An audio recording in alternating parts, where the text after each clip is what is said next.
Command C because that'll put it in the cloud. But on yours, it's probably Shift, whatever that button is next to the. I have it turned on right now.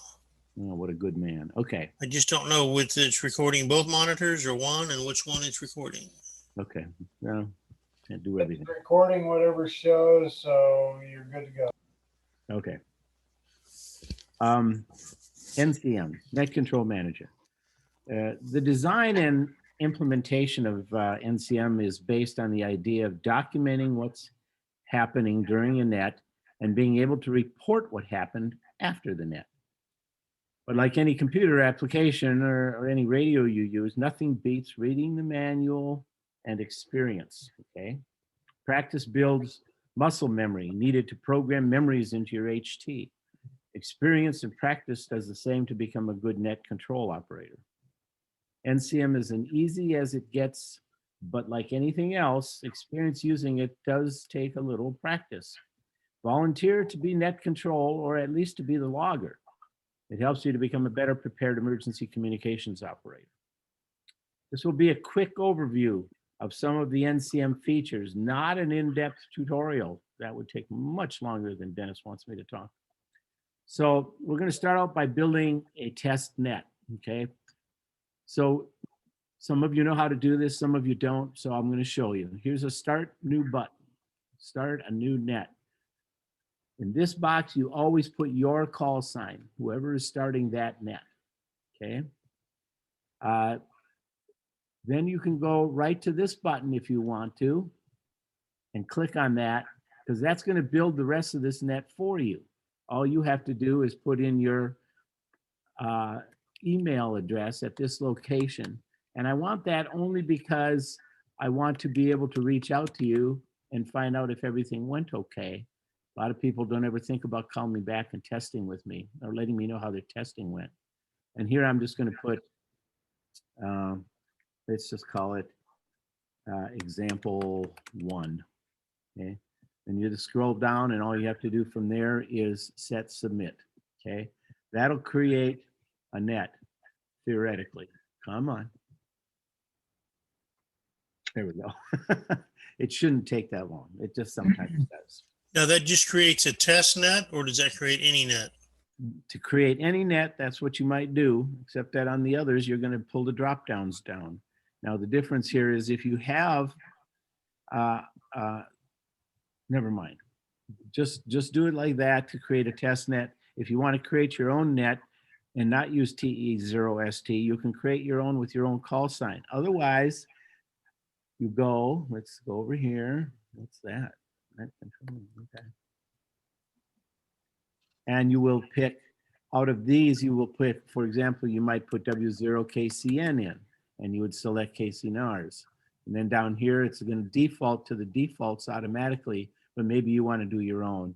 But you can put your own call in here too, or any other call you want to, or you can make up something. This is going to be a birthday net, you know, or something. You can put whatever you want to in there. But if you're going to do a testing, I would prefer that you went the route of testing and create a test net.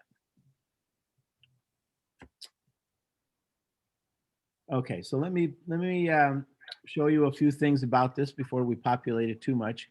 If you if the time right now is in universal time, and that's the time that all logging software for ham radio uses by default.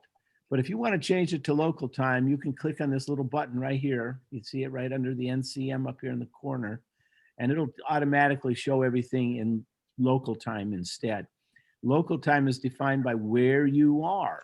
If you're in DC when you're making this, it's going to show on Eastern time. If you're in California, it'll show local time as California time. So that's what you want to be able to do. And just for future reference, if you're looking for a net to pull down and watch, when you pull this down, these times will all be in local time now. Okay, these times are all local so that it's easier for you to find it, so that a net that happened at 7 o'clock tonight, for example, isn't showing at 1 o'clock tomorrow morning on the drop down. So it will always be in local time. I want to show you some show and hide commands here. This is something that many of you probably have not seen, By showing and hiding, you have a whole slug of different columns that you can create. For example, maybe you want to know what everybody's last name is. Maybe you want to add their phone number and their email to the list here. Okay, you can do all that. You can go out and add the grid to it. And I'm already going to ask for the W3W because we're going to talk about that in a minute. So then you do a save cookies. Okay. What you're going to want to do then is want to refresh with the blue button here. That would refresh and build all your extra columns for you. Now, if you're following along on a net and you're not doing the logging, then what you want to do is set your timer to 5 seconds or 10 seconds, okay? Or 30 seconds if you're worried about it for some reason. And if you're doing the logging, you are the only person that doesn't want to change that. If you're doing the logging, you do not want to change that. That's because yours is going to get updated every time you make a log entry anyway, so it won't matter. So let's add just a couple people here. Let's add DLK. Notice how I'm doing this. This is being just with the part of the call sign. You could call it the tactical if you want, but just part of the call sign. So you could do 0SX, for example, and Dennis comes up anyway. You can do KEX, and of course, Rick will come up. Notice Rick has several of them, so you make sure you listen to what he checking in as, but KEX. Maybe Sela is checking in. AK0S should bring up Sela. You notice it does. So you want to check him in, and we'll bring in Jeff to the mix here and put Jeff on there. So now we've got our net built. We've added 5 people to it. One of those people is already me. I am considered the prime in this case because I'm going to be the net control operator for this net. You might also want to make somebody else like Deb or somebody might become your logger. Please notice that all of these values in here, you have the primary, the second means that you're second if the primary operator gets knocked off the air for some reason. LSN means liaison. Okay, if you put them in as a liaison, you might want to put in comments, what is a liaison for? EM is emergency manager, PIO is public information officer, and SEC is the section coordinator if that person happened to call in. So you might add these things. Okay, does that make it any better? Okay, maybe not. Yeah, that works better. Okay, good. One of the things I want to be able to show you also is that there's 2 ways of deleting somebody. If you type in the wrong call sign and you get a call sign you don't know or don't recognize or comes up as no FCC record or anything like that, you have 2 ways of deleting things. You can go over here and delete it where it says, click on this little red button. It'll say click to delete. But sometimes it's a lot easier if you just go over to the tactical call field and you type in all capital letters, DELETE, hit the enter button, and it'll delete that row the next time your screen updates as such. Okay, so you can see how that worked. The status button, the status column here is fairly new, or some of the entries are new. You have in and out, which is pretty obvious. You have in and out, or in dash out, which means the person is logging in just to get on the log, basically. Leave question mark, that used to be QRX or whatever that used to be. It's just leave. If you want to leave, you can go to the log and you can change your status to leave, and then hopefully the logger will notice that and say, oh, okay, he wants to leave. Moved, that means you're moving to a different screen. That's QSY. You want to think of it as QSY. I was told not to put those in there, so. BRB, I hope that's obvious. Be right back. It's bio break time, okay? So assuming. En route, that's an APRS kind of thing, but in other words, if you're on the way to some place, en route's good to know, and that has come up a few times that I've seen. Assigned, you're going somewhere, and you've been assigned to some place, and when you get there, you're going to check in. The last one is missing, and the last one is missing, and it's kind of important because what it does is it changes the box to red so that it catches your eye. Now, when would you use that? You would use that when you're doing a roll call in the middle of a net or at the end of your net, or whenever you're doing a roll call. If somebody doesn't come back to you, okay, you should put them down as missing. And then the very last person you check later should be that person. Question. If it's an emergency situation, you're going to want to know what happened to that person before you close your net. You might have to call Michael and have him go out and look for this person. And we'll get into how to find him in just a minute or two here. So nobody's missing at the moment, so we'll just put them back into in. Question. Yes, sir. Yes, sir. Okay, to change the status, who does that? If I'm changing the status of me, do I do that, or does the person logging do that? The person logging should do that. The only exception being if you're going to change yourself to because you want to leave. Okay. I do want to comment on that, and Steve is right on track. The net control is in control of the net. If Right. you need to leave or you need to make a change, you need to put a request in to the net control announcing what your intentions are or your value. If the net control agrees to go ahead and make your own change, maybe he's got a logger that's learning, or he doesn't have a logger and he's trying to do it all himself, then maybe you can help him out. But for the most part, that is under complete control of the net control, and that's who you should be working through and letting him make the determination as to who should be logging. That's Thank correct. you. I don't I disagree. have a with that. question. Yes, sir. Okay, said somebody new and you put in these, and you didn't know they were new and you just put in there, say SKY for Dennis or JJA for me. And I'm not already in your database. What happens then? Okay. If you're not in the database already, it goes to the FCC database that is also on the same server. Jeremy does that for us. He has the full FCC database. It goes there, it finds the person and fills in all the information. You've stolen part of my presentation from me, but that's exactly what happens. Oh, one other comment, maybe somebody could look to see when some people could mute their mics, and when they're not muted, maybe they have a comment. Okay. AB0, ABC probably is a non-person. You know, see, it doesn't even like it. So it's not a legitimate person for some reason. Oh yeah, I got to put a 0 in it. Thank you, Deb.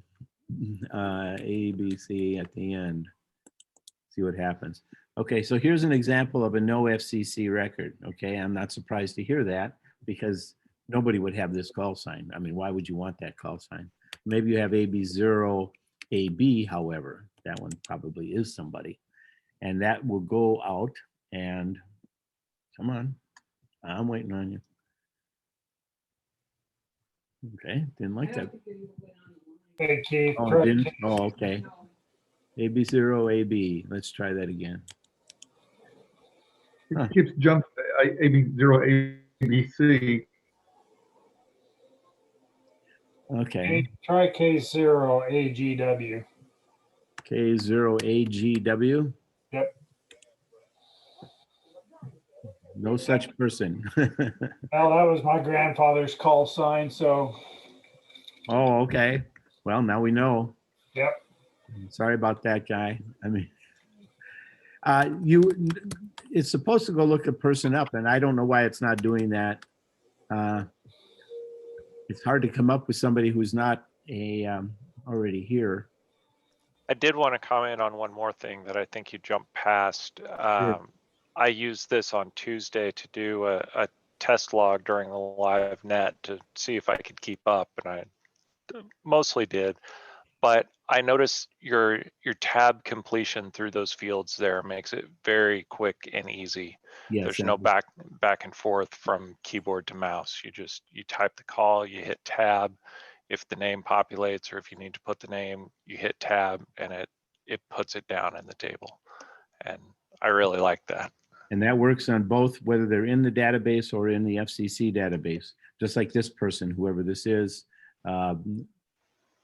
Slauson, Douglas Slauson, okay? And regarding the tactical call, you notice that it tried to assign, in this case, it tried to assign ABC. Now, keep in mind, a tactical call can be changed by any time you want. So, maybe he's really Doug to everybody else. And so you just want to call him Doug. You can go ahead and change the tactical call anytime you need to do that. And you notice it created a thing here. It says his first login. This is the first time he's been there. A lot of the information that is captured by NCM is taken from the FCC database. Nothing in NCM is there that is not in public domain or you provided yourself, okay? So if you look up somebody or whatever and you find out that, hey, how come the latitude and longitude is in there I don't know, Highway Patrol District is in there, how did it come up with that information? Well, the FCC database has your name and address in it, and the address can be reverse geocoded to turn into the latitude and longitude, and that's what happens here. NCM reverse codes it, and then it creates a variable that you can't see that carries all that forward every time you log in after that. So it only looks you up one time from the FCC database. If there's corrections after that, they have to be made by you. Next time you log in, somebody should say, hey, are you still at? Or maybe once a year, they should go through that kind of a routine. Completely up to somebody else to make that change if it changes. I'm curious on something here. Matt, have you ever logged into any of our radio nets yet? I did check in Tuesday. Okay, fantastic. So I was going to have him enter your call to see how it showed up. But if you've checked in Tuesday, you should be in here. Perfect. CJM. There he is. Fantastic. Fantastic. Okay. Good deal. And that was my question. So Douglas Slauson there that you put in, now that he's in NCM as his first login on this net, it's not going to flag him as first login on any other nets, right? No, it won't. Okay. I've debated whether I should make it per this value down here, for example, or the name of the person, the name of the net up here. Normally it would say something like the Northland ARES or something like that, and test it against those nets only. But I haven't wanted to do that. It's just something I haven't wanted to work on. So if you really think it's important, send me a note and I'll consider it. Okay, moving on. NCM has a couple of different ways to add comments to a net. If the comment or information is coming from a specific location, a station, it should be added to the timeline, which in this case is way over here. So for example, you could go in here and say, this is Sela. He might want to tell everybody to join Mars, okay? Because his latest thing now is Mars, right? So he's giving that piece of information and you are picking it up and adding it to comments, okay? Now there's a couple things I want to say about that. For example, let's suppose this was a digital net. Excuse me. If this was a digital net, up here in the banner, it would say it's a digital net because you opened it that way. It is not necessary to change everybody's mode to digital, okay? Because it's a digital net to start with. But maybe what you want to do is to say up here, which is what's called the general comments. You notice how it turns yellow. It does that in every browser I've tested it. Even in the Windows world, it turns it yellow. All you gotta do is click in there and say, all stations are digital unless otherwise noted, for example. Noted, N-O-T-E-D, close enough. And then you hit return, and it's gonna ask you for who you are. You put in your call sign. Now the reason for that is so that you can communicate, not exactly like a text editor or anything like that, but at least you can get that information so that somebody else can see it.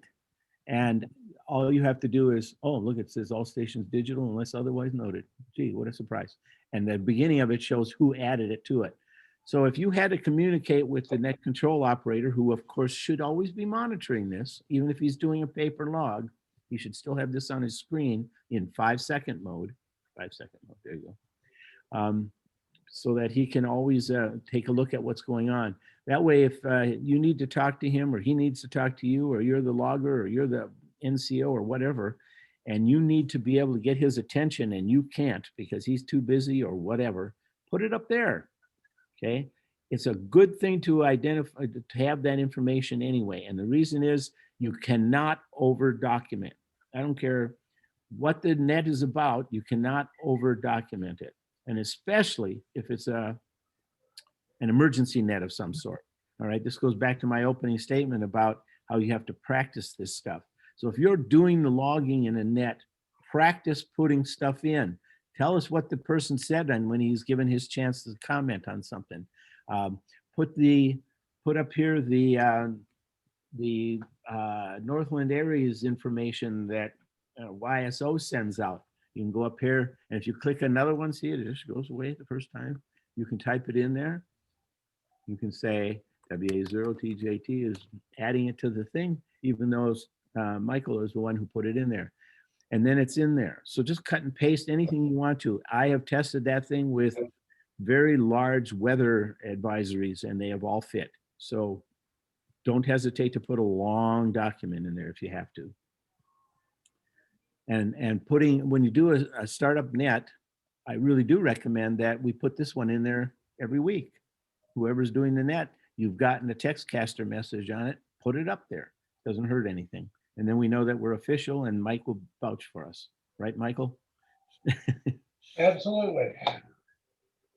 Okay, now, and okay, and I talked about changing mode. You don't have to put everybody in as digital if they're coming. What I would do is I would make the comment, like I told you, that the net is digital, except that somebody else checked in with voice. So go and change the one that changed as voice, you know, to distinguish him, and leave everybody else sitting like this, or whatever mode they are. If they're, sometimes you want to indicate such things as the fact that they're mobile, or they're checking in with Morse code, or they're on an HT. You can see what they all are: D-Star, Echo, DMR. But those all kind of fall into that same category to me. If you type in the main, in the general comments up here, that they're checking in, they're all a DMR web, or they're all a Fusion web, I mean a Fusion net, then put that up here and then just change the ones who were odd, the off ones. You can continue to put in digital for all of them if that's what you want to do, but there's just no reason to do it that way. So another way to use that general comments, like I said, is to pass a message. So if you needed to pass a message to, oh, I don't know, let's say you were going to pass this off to Deb, you might say, Deb, please check on Bill or JJA or whatever. And again, you just hit the thing and it's going to come up with TJT and you put in your call sign. That's just so she knows who it's coming from, or whoever you've sent this thing to. Let me see what my notes say here. For example, Aaron on the logger, turn top up next text message. Yet another. Okay. So, and this is another reason for everybody, as you're checking into a net, to monitor it. Monitor the net a little bit, or the NCM. You'll be surprised what you can learn very quickly by doing this, or practice. Like the other day, we had I can't remember who did it now. Somebody created a test net while we were doing our net. Here it is. Look at that. And it was created by Aaron, YCF. He created and he ran a test net of all the check-ins for our weekly net here. I thought that was great. I sent him a little note, said good work. Okay, let's go back to the Yeah, test. I took that cue from Dennis. He was recommending doing a paper log, and I decided, well, A, I'm really slow writing things by hand, and B, as you said, practicing with the actual tool is better anyway. So I wanted to do a couple of runs using it. Well, good work. I thought it was great. And if Absolutely. something Absolutely. goes wrong somewhere along the way, refresh your whole your whole page. You don't have to. This refresh just refreshes data. These two refreshers actually. the timed one or the refresh, just refreshes the data here. It doesn't refresh the whole page. Sometimes things get screwed up and you have to refresh the entire page. And that you do that with the little circle thing up there on the browser that you're in. Okay, so let's look at what a report might look like here. So let's go to reports. There's a lot of things here for you guys to look at on your own. And there's this help file. I want everybody to know about this help file. It's very large. This is current, by the way. Everything that's on this thing is current. So if you're saying there's 84 groups using NCM now, there's 2,563 unique stations, 2,698 nets, 49,000 logins, and this is the year volunteer time, 7 years, 2 months, 1 day, 23 hours, 50. Okay, 48 different states have checked in. I've almost got all states there. 412 counties and 1,280 grids, okay? But that's just a fun thing to look at. I want you to look at the documentation in general. It's getting long, I don't deny that, but if you're working in FLDigi or WSJTX or any of those, they're even longer yet. So this is a good place to start your looking and reading about it. I think everything is documented in here. I don't think I've forgotten anything. And just go through here. Talks about why it's purple sometimes and why it's red. I suspect everybody knows by now. It turns red in 10 minutes. And go through here and read this, or at least read part of every net or something. Take 5 minutes and read a couple things and you'll see it all. That probably will help you a lot more than you think, and I strongly recommend it. There's a lot of reports to look at, but we're not going to look at a lot of reports.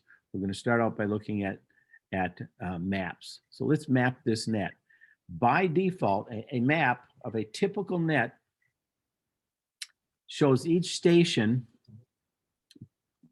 by default at their home location, okay, at their home location. Who is number 6? Oh, that's that W0ABC person. I got to go back here and take him out. I don't want him in there. He's going to goof up the rest of my presentation, so I'm going to take him out of there. And I'm just going to do that by going to the tactical, if I can find the darn thing, or I can just do them this way.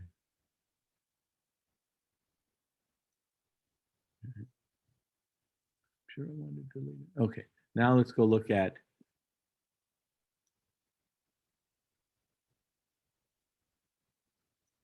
Can't figure out how all those things working. There we go. You get so many extra little menus on here from Zoom, it gets difficult sometimes. So here's a map. Most of you have probably never seen this, so I'll just walk through it real quick. There's 4 flags in these corners. Those are the bounds of the map, okay? Nothing is outside of those bounds. Nothing will be outside those bounds, with the possibility of one of these items over here. So for example, if you wanted to know where all the fire stations were, you can click on the fire stations and all the fire stations will show up. Now notice those do go outside the bounds, okay? I'm working on that. Or maybe you want to see where all the hospitals are. All the hospitals show up. Clicking them off turns them off again. Maybe you want to know where all the police stations are. You get all the police stations in your bounds. All the Skywarn spots. For us, this is important. Every one of these so far is ours except for one. I can't remember where that one is. Maybe this one over here. Anyway, all of these are our Skywarn locations that we all had assigned a couple years back now. The exception to that is you'll notice that there's kind of a ribbon of them here going up along the eastern edge, the southern and then eastern edge of our territory, if you will. These are all spots that Deb and I went out and found if we could hit the 3.3 machine and the 7.9 machine from those locations. And so you will click on one of those and you'll see that information in there. It'll tell you HT not compatible at this location. In other words, you can't hit it with an HT. Maybe yours you can, but mine you couldn't. So that's one of the neat things about this map. Now, another neat thing about this map is this just is static. Like I said, the default here is everybody's house. Okay, now if you're on a weather net, you're probably not at your house. Okay, you're probably someplace else. So the way I'm going to suggest to you that you know where you are when you're out in the field. Okay, I mean, how often have you? I've been on many nets, weather nets, where the guy says, well, I'm about 2.5 miles to the east of Highway A before I get to I-29. And then you're going, what? You know, that doesn't help anybody. The emergency services people want to know the nearest crossroad to where you are. Okay. Now, yes, you might be able to actually see that when it's pitch black outside and the tornado's ripping through and you think that you're 2.5 miles wherever I just said. But an easier way to figure out that kind of information would be with W3W, what 3 words? Okay, now this is a free application for your smartphone. It's absolutely free, costs you nothing. It works when you are offline. You don't have to have internet access, and you don't even have to have cell access. Okay, it'll always give you your what 3 words based on the latitude and longitude of your where you are, of your phone. Okay, so let's suppose that Dennis is out there in the field, and he's going to tell us where he is, and he tells us that he is at position transaction.notion.resemble. All right, so you can see that I put that in there, and a refresh creates where he's at. He is at the Northeast Cookingham Drive and North Mersington Avenue. You know where that is? Oh, Mike's muted, so I won't bother him. But that tells you where it is. Now, it's done a couple other things as well. It's changed his latitude and longitude, okay, and his grid square for that matter. It's changed that information so that when you go to do a map, we'll do a second map here, it'll have moved him from wherever his default was to his new location. So now they're showing him over here, okay? As you might remember, Dennis actually lives way the heck down here someplace, okay, by North Kansas City Hospital. So now he's way up there, and he's on wherever that is, that crossroads was that I just showed you. Here it is. You can see it. Transaction, notion, resemble. Yeah, That's you got him on a road that's now barricaded because too many people were dumping trash up there. So Dennis, what are you doing up there? Well, that's, yeah, Dennis, what are you doing up there?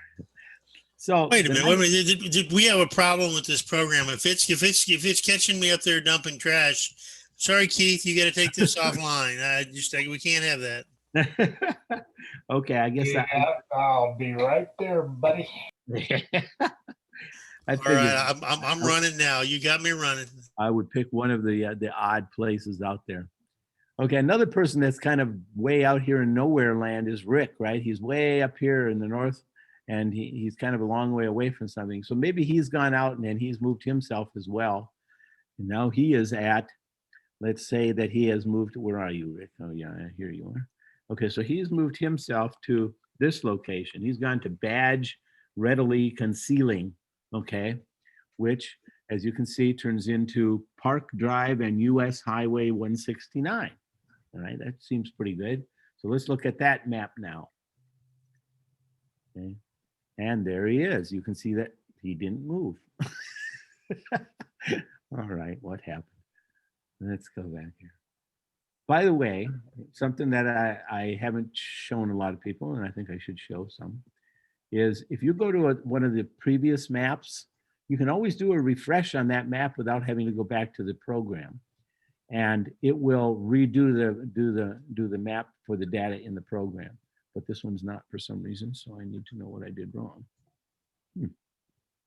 39, 36. Why didn't it change you, Rick? Okay, doesn't matter. The thing here is we'll continue on with the example. So then we draw. Question. I'm sorry, what? I have a question. Yes, sir. Okay, if you log me on with my my APRS call sign, will it track me with my APRS call sign? It'll go in the NCM as your neighbor's call sign, whatever that might be. You mean like SSD or something? Your SSD or something? Well, like this N0JJ ND or a -1, whatever it is, whatever Yeah. I assign to it. it just assumes you're at N0 at your home address. Okay. Okay, Whatever your call sign is, that's where it's going to assume until you report otherwise. So you have to go to your W3W application, your what 3 words application, find your 3 words and give that to the net control operator so that he can put it in, and then that will mark you in that location. And then you can just, I don't know why Rick's not getting updated there. Anyway, and then you can just put that in like it's supposed to be. Let me try something here. I'm going to cycle this. Shouldn't have to do this. I but- think you I thought he was updated because it shows him in Smithville, but he was actually much further west before. Maybe I did. Maybe I did. Rick is number 5. Now see, oh, this has got, yeah, okay. You're right. I moved him to the fire station. That's why I kept thinking he was too far north, but I moved him to the fire station. Now, one of the things that you can do here, this red flag here in the middle is the center of these 4 flags, okay? So that may or may not be of any interest to you, but if you were to right click on it, you can add mileages. And it's going to default to a couple of numbers. It's going to default to 5 miles in between things, or in this case, 2 miles because everything's pretty close, and how many it takes to cover that area. It's going to take 4. So you can see everybody fits into this category: 2 miles, 4 miles, 6 miles, 8 miles. Now you may not care about being from the center, but maybe Rick cares from up here at the fire station. So he can do the same thing. So it's going to take how many miles between circles is going to be default to 5, and it's going to take 3 to cover the entire area. And again, I'll shrink it down just a little. You can see that it puts it out at 5, 10, and 15 miles. Additional to that, Rick now has a bearing to where all of you are. So if he wanted to go to AK0SK here, he can go to, he knows that AK0SK is about 5 miles from where he's at, which is the fire station, not his home station up here someplace. And he knows that it's at 165, maybe 175 degrees, okay? So that's a very handy thing. And let me show you why. So we're just going to refresh this and get rid of that stuff again. Let's suppose over here, I wrote down this stuff. Okay, so here we have, by clicking on it, you can see this is K0S6Y. If you right click on it, you can add miles. But let's suppose that what we're talking about is simplex miles now. Perhaps we're running simplex because you can't hit the repeater was knocked down, who knows what, right?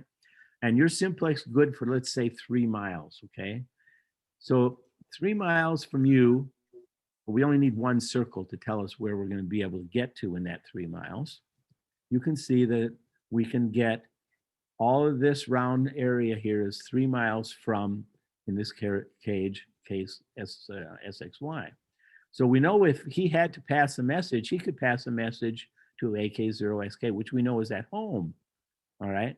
So perhaps he needs to pass that message up to Rick, but he's at home and maybe he's got a lot better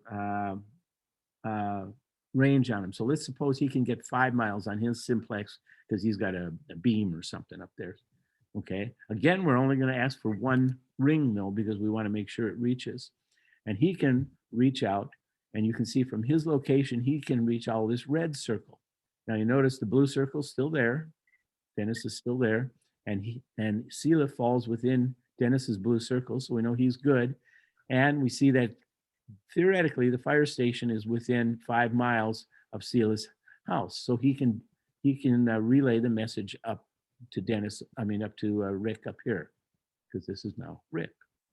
Okay, and if you needed to do more of that, you can add as many more of those as you need to do in order to get to wherever you're going. Maybe Matt down here, perhaps he has, I don't know, let's guess a number here.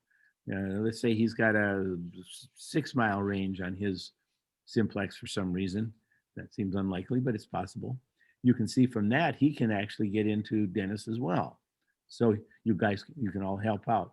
Each ring will have its own color. Each ring will have its own set of mile markers here, so you know which one is which. You know that the green is set with Matt in this case. The blue is Dennis. The red is KEX. So you can get to all of those things. Now, one other quick thing here to show. You see these 1, 2 here. Okay, this is Deb and I only have this set up to do 2 people at a time. If 5 of you were all in the same location for some reason, I haven't figured out how to do that yet, but I will. I just haven't figured it out yet. It might make a little ring of them, or it might just separate them all with a pointer. I haven't quite figured out how I'm going to do that yet. Don't we need to identify that so Mike knows where to go and issue citations for violation of the new COVID orders? He probably should. Yeah, he probably should. That's, oh yeah, that's a heart. See, Deb says that looks like a heart because it's usually couples. So when Debbie and Bruce check in from out here someplace, they always show up as a heart as well. So does everybody else if you're in the same location as one other person. So all of these things show up here as well. You can still turn them all on if you need to, or figure out what's what. So if you need to know who was the closest person to Liberty Hospital, you know at this point in time that it's Matt. Okay, he's right next to Liberty Hospital out there. Or out here you've got St. Luke's Smithville campus, so you know that Rick is right there. You have that information available. Or if you need a fire station, you know where the nearest fire stations are. I don't pretend that every fire station is on here, okay? I don't have access to the information I need to build the point of interest file for any more than what I've got here. These were just publicly available, so I put them in. All the repeaters also show up. They're a little bit harder to see, but you can see here's a repeater here, and this is Kansas City room, WA0, QFJ. Gee, I wonder who they are. And they're off here on 29. As you can see, this is that actual location. This also shows up. It's actually there twice, but it doesn't rotate as well, so I didn't put it in. You can also show you can take away the corners if you want to by clicking off. First, you have to click it on, then you have to click it off, and then the corners go away. So does the center. I'm not 100% sure why you'd want to do that, but it's there if you need it. If you needed to see where this location is and you had to have you prefer a satellite view of it, you can always do a satellite imagery instead. And you can see that takes me okay, don't get bigger then, be that way. I don't know why it's not doing that. So you can get in pretty close. These are all OpenStreetMaps. I did not go with Google Maps because frankly, Google Maps wants money now and I don't have any. So you can see that it brings you right down into the house of that location. And they're all there. You can still go out, zoom out and see everybody else too. So here's Matt. We can go see your house, Matt, if we want to. But that's all done fairly typical. I think everybody here is used to working some way or other with maps. Nat Geo has a slightly different look to it. I kind of like this look myself. It does show you a little bit of terrain, and then just the street maps is the default. You can also turn on these clicks, like if you needed to know where SXY was, you can go over here to the left-hand corner, you can click on it and it'll turn him on automatically. It only turns on one at a time, otherwise it gets too messy and you can't quite figure out where everybody is. So you can do that one at a time. You also have other information on here. You notice that up here in the corner, the latitude and longitude changes wherever my hand, that little hand is on this thing. So if you were at this corner and you want to know what that latitude and longitude was, hover over it and it'll tell you it's at 39.29 by 94.43 and the grid is EM29SH. Now, if you needed to know what 3 words location is, if you click on it, it'll display the what 3 words for you. Radiators, vast butchers.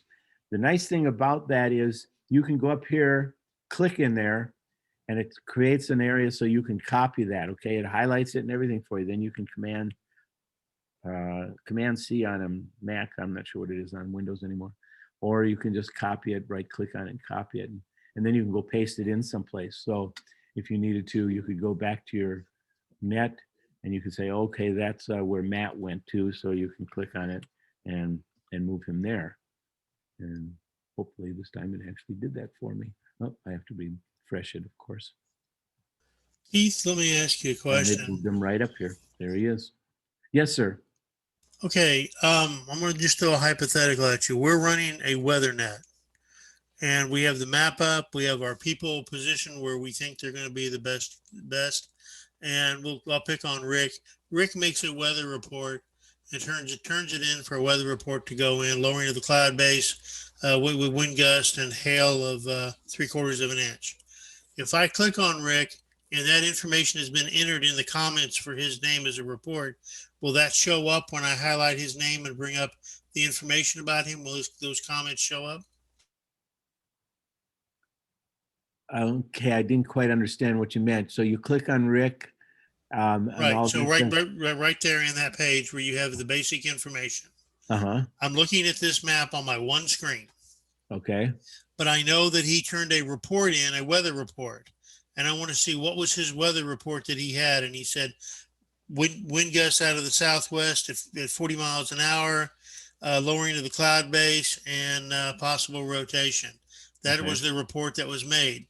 Is there a way to see that report on this map by maybe clicking? I mean, not everybody at Oh, I once, see. but You mean, so if over here he had given you that report, correct. no, not at the moment, but that's an excellent idea. Whether the Okay. report goes here. And so he would, and then when he went back, then when he went to see the map, it would show up that way for him. Right. Even if I just have to highlight on the person to go, wait a minute, I'm trying to track this storm. Let me bring the map up where everybody's at. And then I could look at each of the reports and get an idea of what's moving. So I like now, the idea. I've never thought of that. So that'll be something I'll work on. right. So if in this case, if the example is storms are coming, or the wind is coming from the north to the south at 40 miles an hour with heavy hail, well, station number 3 and 4, I need to make sure they know to take cover. Right. That's a good idea. And I will figure out a clever way to do that. I like that idea. It's Perfect. Thanks. not something I thought of. So, okay. So like I said before, this is kind of a quick and dirty walkthrough. There are a lot of functionality here that I didn't talk about. For example, if you are like Sela now, he's not with us tonight, but Sela is the new Mars something. What is he, Rick? Can you tell me? Sela is the commander of Region 7 now, of the Mars operation. Okay, that's super. So if Sela can now build himself a net that is specific to his Mars operation, and it looks different. It's got an extra field here. It's got a field missing here, but it doesn't have the same requirements that the rest of ours have, because he has a different set of needs than a normal net. For example, he doesn't care about the name. He doesn't care about a tactical sign. He doesn't care about a lot of things. So his thing is much, much smaller. But what he does care about is who the traffic is going for. So when people log into some Mars nets, they actually log in and say, I have traffic for A0F or whatever weird call sign they have, because they have some weird call signs. And they can add that right in and the check-in, and then tab, like always. Actually, it's only one more tab for them.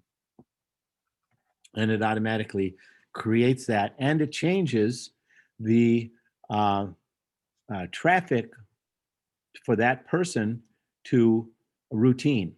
Now, if it's more than routine, then the logger has to go in and change it from not routine to welfare or priority or emergency, whatever it might be. It has to go be changed manually by the logger. Notice that if you put emergency in here, if you put in a lot of these different traffics, then it comes up and highlights everything in red. That's so that the net control operator, who of course is doing what? He's monitoring NCM, can go and check it out. But not all of them will do that, because you don't really have to do that for an announcement or a bulletin, or maybe just a comment that the person wants to make later on. but you can go and do these. And then after you've resolved whatever that is, be sure to go and say it was resolved. Whatever this, oops, I didn't mean to put that there. Sure. You go in and change it back to resolve so that you know that it's been taken care of. You can go back to a blank, but that doesn't say much. So if you've had let's suppose that you had something who wanted to, had a routine message here, okay? Now that routine message gets passed during the net, gets passed out.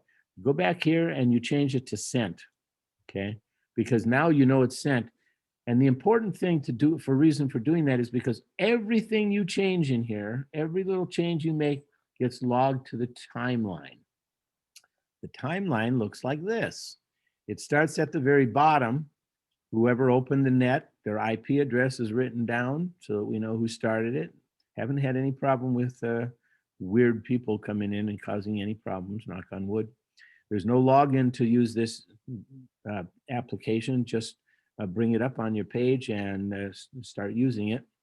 And the initial logins are all put here. You change the role to log or whatever. OTL with his ID was deleted. We had deleted him out. And it logs every movement that took place in there. You can leave this open and any changes you make will be reflected down there. So if you want to change this to, I don't know, if you change this to, well, if you just change anything, if you add it here, it'll show up up here, and you can always just hit update and it'll update it for you. You don't have to go chasing it around. You can hide it again if you want to get rid of it. That report that you see is actually all the data is kept in a different table. If you know SQL, and it creates the ICS 214. The ICS 214, you notice here, isn't complete, and that's because the net's not closed yet. When you close your net, by hitting your close, and then you put in your call sign or whoever's closing it, doesn't have to be the same person who opened it, but whoever closed it. And you can see that the timeouts are here, and I've restarted this several times. So here's the times. Is it already 8:15? Sorry about that, guys. Okay, so all that. Now these fields are now no longer editable. Once most of the fields, I don't know why that one is. Most of the fields are not editable after you've closed the net. If it says net closed, it's not editable. But the ICS 214, wherever it went, gets created automatically. And when it gets created, I have to find the right one, it puts all of the top information in that is needed by the 214 as well. Same applies for the 309. I don't know anybody that uses the 309 report, but it's there. I think it's 309, yeah, ICS 309. This is what the 309 looks like. And there is a little bit more information in this 214 report than is required, but since it's kind of a free form in some ways, we've done things like add time on duty. In other words, how much time were you there from the beginning to the end? So I've been talking for 50 minutes, yikes. And all of the other information is recorded. What position the person held, the name, phone number, email address if it was involved, if the email address is collected. I generally have by default the phone number and email address show up if you're creating a meeting. If you're creating a meeting, those two show up automatically in the log so that people can update that information. And then all the timeline information is in place here, no matter how long it was or how short it is. Here's where I typed in the textcaster message, okay? Well, if that had been a weather report, it might have been 50 lines long. All of them would be there. Rick's probably seen a few of those. So all of that information gets recorded, and that is important information. It may not be important just because we're sitting here talking. It may not be important if you're just doing our weekly Tuesday evening net. But if you get in the habit of doing it now, putting that information in there as the logger and putting some comments in there in either the GenCom or in the timeline comments field, then when it comes to a real emergency net, a weather net, or a lost and found, or maybe it's something simple like a bike ride or whatever, all of that information should be written in there so that when you create your ICS 214 at the end, it all shows up in the ICS 214. You're not requiring your memory to remember how all that stuff happened. Now, you might be still taking notes on paper, or the net control operator might still be taking notes on paper. But again, it all should be put into the log as much as absolutely possible. And everybody should be watching it. One other kind of net that I haven't talked about that you can open, I call it a pre-built net. Others might call it a roll call net because they do a net as a roll call where they assume you're going to be there and don't check you in. I didn't show you how to create one of those either, and I'm not going to bother with it here today because I don't think any of you are going to do that. But if you do, go read the help file because it'll teach you how to do that. But the important thing to know is that there's a little tiny button here at the bottom of the thing. It says it says click to create a pre-built event. Okay, so if you were doing a bike ride, you'd want to do that. You'd want to create a pre-built net so that as volunteers come to you before this is 2 weeks in front of the bike ride, you can start building your net. And as you build it, you can just add these people to the net. It doesn't open the net. Maybe I should just show you. So I'm going to create this. I'm going to say that W0KCN is going to create, we don't have to go that, let's do a test one. D0ST, click on that, and select kind of net. We'll just say that this is going to be a test bike ride net. Weird frequency selection, but I'll leave that alone, I don't care. And we're going to complete the net. We're going to say that it's going to be a pre-built. This is just to confirm that you really meant to do that, okay? You say okay, and then you hit submit. And it creates a net. Now, the thing about this net is that everybody you add is going to be showing as out right away. Notice how even me as the starter of the net is out. Everybody is out. So the first time so now 2 weeks later, you come along and you can do things here. So you say this person is going to be SAG1, SAG1. And you can assign all of your SAG1. You can assign all of your things here. You can do the same here. This is going to be rest stop 5 or something, okay? So you put all of this information in here in advance. Then on the day of, Patrick, that picture of you just drives me nuts because you're smiling. Every time I see it in the corner of my eye, I jump. Okay, so now when that day comes along that you're actually going to use this net, I'll show you what it looks like before when you come back to it. It's going to be in blue. You notice it's blue. All the open nets that are still running are in green. Okay, our test net we closed, so it's in black. And you notice up here it says that open nets are in green and pre-built nets are in blue. So anyway, you click on it and you say, okay, I'm here. I got here, so I'm starting the net, so I'm in. And now the net is actually open and the net will be logged. Anything else, if you just close it now, it's going to close it. And the only person who will have any time is me. So you go through and as they check in for the net, you go in, you change their out to an in, and it moves everybody to that scenario and starts the timer at whatever time they checked in. And then at the end of the net, you can go back and your ICS 214 will show all that. And again, you close it like any other time. You close it, W0 DLK is closing that one. And it closes the net. But the nice thing is, next year, when you do the same net again, you can use this one as a template. You don't have to type everybody in again. It'll let you actually bring up this one and create a new net from it. So if you had 50 people in there, typing them all in again would be a pain in the butt. So you don't want to have to do that. And it's not in blue anymore, okay? And it doesn't have to be because it's a closed net. But it'll give you a list. When you get to the bottom and you click on this, it's going to give you a list. I don't think it works if I don't have it.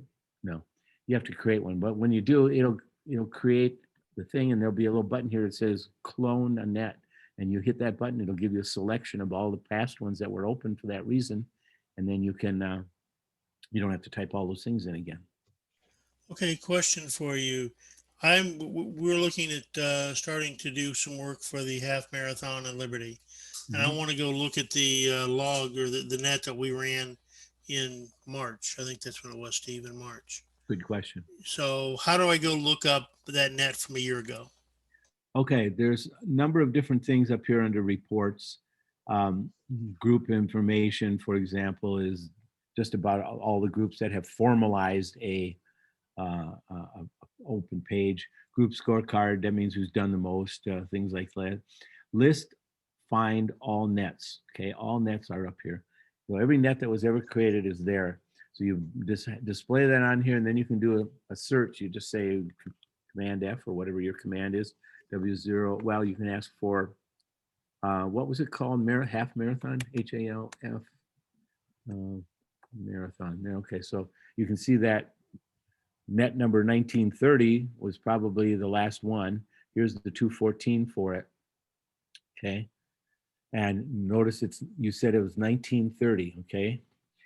1930. So now what you can do is you see this show a net by number. You can click on that, put in the net number that you just looked up, 1930, and it's going to display that net for you. Okay, being that I'm a lazy person, I should be able to take that net information there, send that to create a series of emails very quickly, send that out and says everybody has now been automatically volunteered for the half marathon, and you have the same assignment you had last year. See you there. And everybody's now volunteered, everybody's got it, and I can go back to sleep, right? You can do that if you've if you've picked up all of their emails. If you've put in their emails from the last time, you can do that. If you haven't put in their email, no, you can't. So in this case, for example, you'd only be able to do, what is that, a dozen of them or something. You'd only be able to send the email to those people. You have to do it though. I mean, the email address is there. I don't have an email package behind this. I see. Okay. And I can indicate that per the NCM program, you have now been drafted to be a volunteer for this event, and you must show up. Is that correct? You'll back me on that? Yep. And you know what else I will do, Dennis? I will make it so if you right click on an email, if you right click on it like that, it will automatically open your email package. Perfect. Perfect. Now maybe I can do something more. Well, that's sort. I don't know. I'll think about it.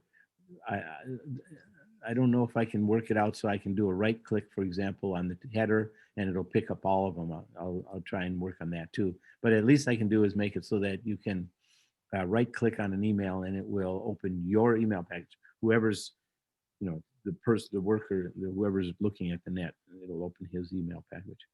Nice. That's another nice feature. Very good. Thanks. You're just giving me stuff to do, Dennis. I have to start writing it down or I'm going to forget. Look at creating a distribution list. Okay, let's see. Email, and the other one was, oh yeah, comment. Okay. All right. Any other questions? I have a question. Yes, sir. In dealing with the email thing, say you have a list of, a club, and it had all the people's names, call signs, and emails. So would you just copy and paste the emails over to them one at a time, or how would you do that out of say an Excel spreadsheet? Well, no, it would. You mean moving it from Excel to Net Control Manager? Well, that would require. Right. You just that would do them one item at a time, or what? Yeah, you'd have to do that one item at a time. I don't have any import features, at least not yet. Okay, no problem. Just a question. Right. Anybody else? I can see a need for Steve. Yes, I have a question. Okay, good. You look like you were falling asleep, so yeah. Well, yeah. It's easy for me to fall asleep. I've sat through too many sermons. In a regular net, right under the net the name of the net, there's that little box that you can click on and it becomes yellow and you can type in a message. Right. Audie, there were in the example that you had, there were 2 or 3 messages put in there. How do you see all of those messages, or can you only Hey, see let's, that's current? You see all of those messages by going to the timeline. All of those messages that were typed in there will be in the timeline. Okay, that's the only way. You can't go up to that yellow box and find all of those messages there. No, every time you make an entry in that yellow box, you click in it, it empties the box if there's something already there. And if there isn't, then you just click in it and you just type. And then Okay. it's added to down here. They only Okay, put- thank you. I'll go back to my nap.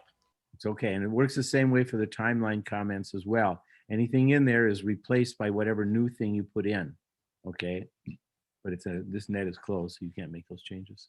So yeah, and if you do have to open a net, by the way, let's suppose 2 minutes later somebody checked in late. Personally, I think that's just too bad. But if you do need to open it, you can do a right click on the net close button. They'll ask you who you are. You type your call sign in there, and what it does is refresh the entire page, and then you just pull it up, but it'll be open now. I have to refresh the entire page, Mr. Kaiser. And it opened it. So now it's an open net, and you can do whatever you normally need to do. So if you needed to add one more call to it for some reason, then it would take additional calls. Can people add their email address if they choose to while the net is going on? Yes, Deb. Deb wanted to know if you could add your own email. If you're watching the net, if you could add your own email. Sure, go for it. Be a good idea. Be a good way to do it. Just click in the email box and add it. And then it's there forever. Theoretically.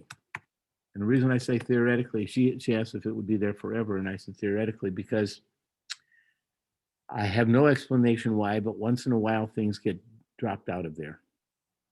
And I don't know what causes that. I've been fighting that particular issue for a long time. And it seems like it's only the email that gets dropped out. I'm seriously thinking about adding it to a hidden column that's called home. And the home has your home latitude, longitude, grid square, and your state and your county, that kind of stuff. I'm thinking about adding emails and phone numbers to that so that if I need them, they're always available, even if they don't get filled in for some reason.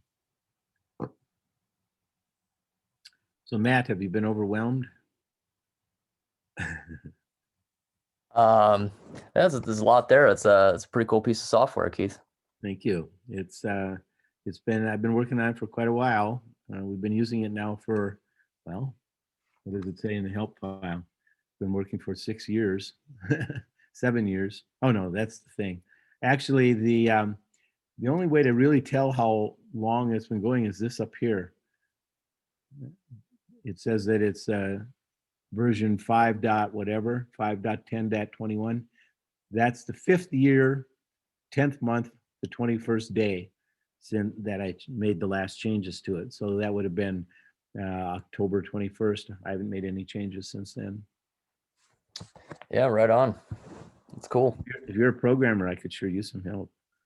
I am actually. Are you a web developer? I am actually. Oh, you are in trouble now, man. I've got you pegged. Okay. Uh-oh. All right. So look for an email. All right, Keith, make sure he's entered in there with all his information so you can get a hold of him. Yeah, that's a good idea. Have I added you into this one yet? I don't even know which one this one is. I'll just put JM in here. And oh, by the way, somebody asked me the other day and I forgot to tell him, if you add the same call twice, so we just added Matt. So if I added CJM again, try to add him, watch what happens. Nothing. It knows that you're already checked into the net, so it doesn't add it twice. However, if KEX logs in as KEX, and then he logs in a second time as KEX/1 because he's fooling around with FSQ, then both of those will get logged in. So if you do have a different SSID or a slash in there, it will record both call signs. There's also exceptions to that rule. A pre-built net can have multiples, and a Mars net can have, there's a few other exceptions where you can have multiple nets, multiple logins. National Weather Service, for example, will have, well, when they were running their nets, they've stopped running them now, but when they were running them, they would start it out here in the Kansas City area, but then they would switch over to 80 meters on here, and then they'd have to switch over to 40 meters over in Chicago, for example. They'd happen to hand it over to a new net control operator and everything, a new logger, and they would just change these around. You just change it to, he doesn't have to be second, he can be primary, because you can change it even after it's gone. All of that information is still stored in the timeline, so you never have to worry about losing the fact that he moved up. Keith, I've got a question. Yes, sir. Look at today's modes net. I don't have the number in front of me.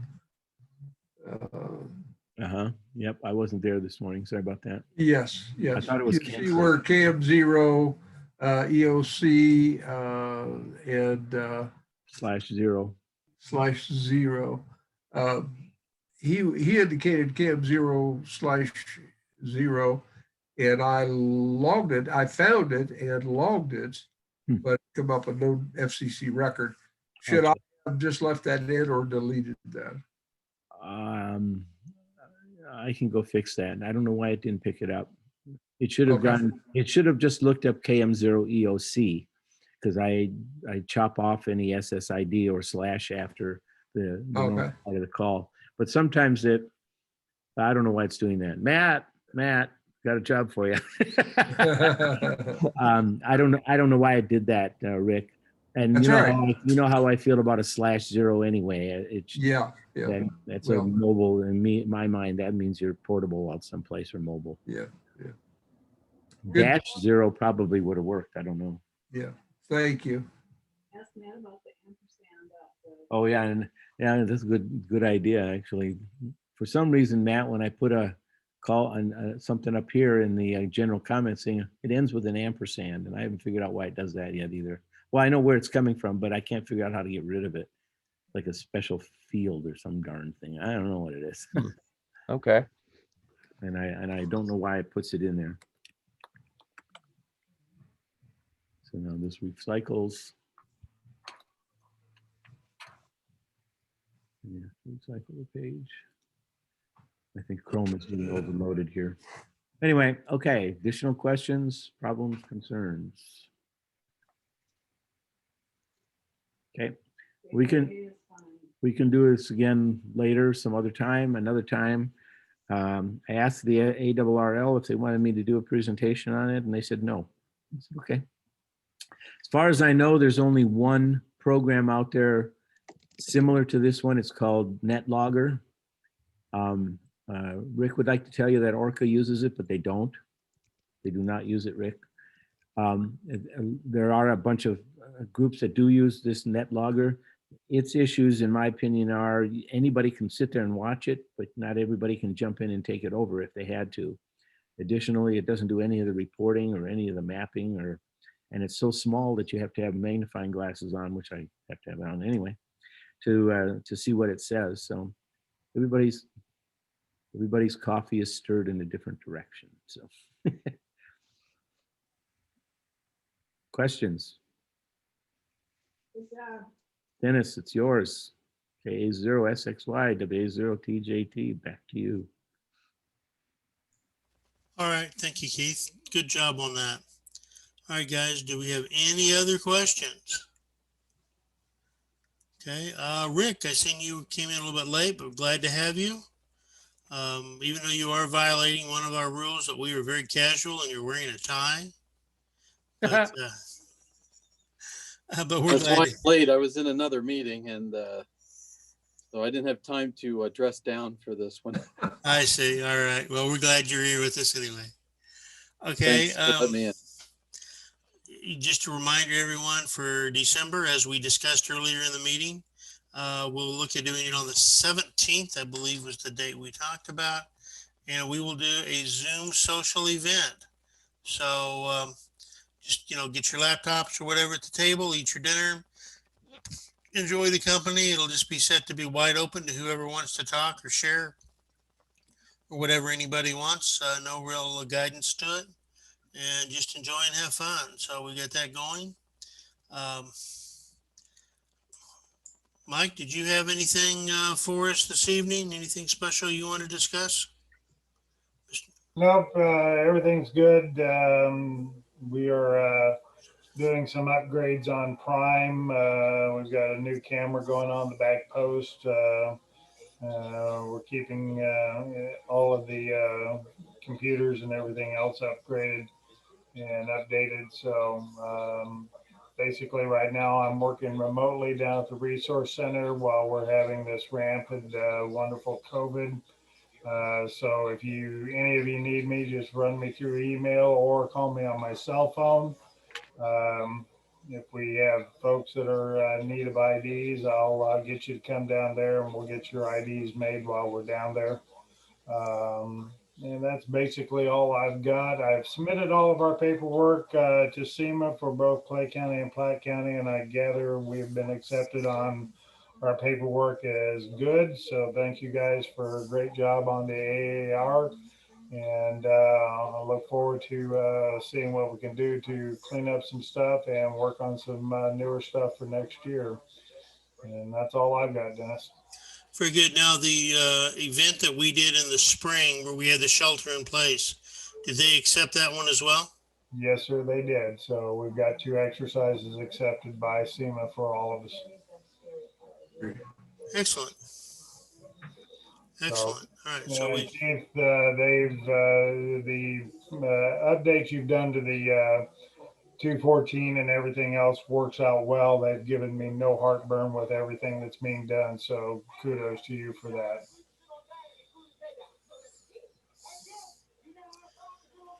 All right. Very good, guys. That's everything I had this evening, other than to wish everyone a very happy Thanksgiving. And Rick, go ahead. Sorry to interrupt, but I did want to have everybody get away. I found today that the NRRL posted the monthly ARES newsletter. And for those who have the ability to go out and take a look at that, it is rich in several things that went on. Case in point, the Red Cross drill that happened November 14th. There's a meeting going on right now, a Zoom meeting that is the after action report on that. That was based on WinLink stuff and the Jackson County training net on Wednesday night. Neil Preston and his crew did an excellent job of bringing everybody on board with that. But one of the things that is pointed out in this ARES newsletter is the Skyward Recognition Day is going to be December 5th. It's going to be, as everything else is, going to be virtual. So look at Larry's list wherever and plan to join in the Skyward thing. And I hope that everybody would support KC0 NWS. If you remember last year, the Northland ARES sponsored and hosted the event at the fire station number 2 because the National Weather Service Central Region headquarters being overhauled. We haven't been able to see that overhaul. We will not be able to see it this year because of the COVID-19. But we can operate as individual stations, but we can use the call sign KC0 NWS. And there is a sign up sheet. There's a link to it. I have that information if you don't find it. So December 5th, it starts on a Friday night and runs for a 24-hour period. And it's a fun event, and it supports, and I would even suggest that grab a couple of pictures of your station, your operation, maybe whatever, if you've got a special thing that you're doing or a special snack that you had that evening, just something that we can send over to Bill to send them in, because all of those Skyward events recognition days have been documented in both the text and pictures. And the rest of the reports has many other links, including the ARES Connect update. And that gives a tremendous amount of stuff in there. So I have only had a chance to look through it a little bit, but it is now a national reporting system for the leadership in ARES to report an activity. So we'll try to make a report on that, more thorough report, but it's extremely good information. They've been working on that for what, Dennis, maybe about a year now. Couple years. Yeah, but it's come together. It looks pretty good. Good. And for ARES people, ARES members, all people, at the very end, there is a link in there that says ARES resources. And that gives you all your manuals and everything. So it's a defined link where you don't have to go search anywhere else. So I encourage you to look up the NRRL ARES newsletter for today's date, the 11th of November, or 19th of November. Excuse me. That's all I got. Thanks, sir. Anyone And else have anything good for the good of the cause? One other thing, Dennis. Keith, thank you so much for your presentation. Welcome. Thank you. Yes, Keith, thank you very much for showing that off. I really appreciate you going into depth on that. That's really kind of you. Patrick, not a problem. And like I said, this was kind of an overview. There's a lot more to it than what I've shown you. And Matt's going to be my new go-to guy. You see my email address on there, Matt? Either add your own or send me one. Okay, now let me pull it up here. I add my email on there. Well, you guys know I've worked on this for a long time, and I've always liked talking about it. It's a little bit easier to do it in person than it is to do it on Zoom, but it worked out pretty well, I think. So. I think so. Yeah, I can tell you put a lot of work into that, Keith. That's awesome.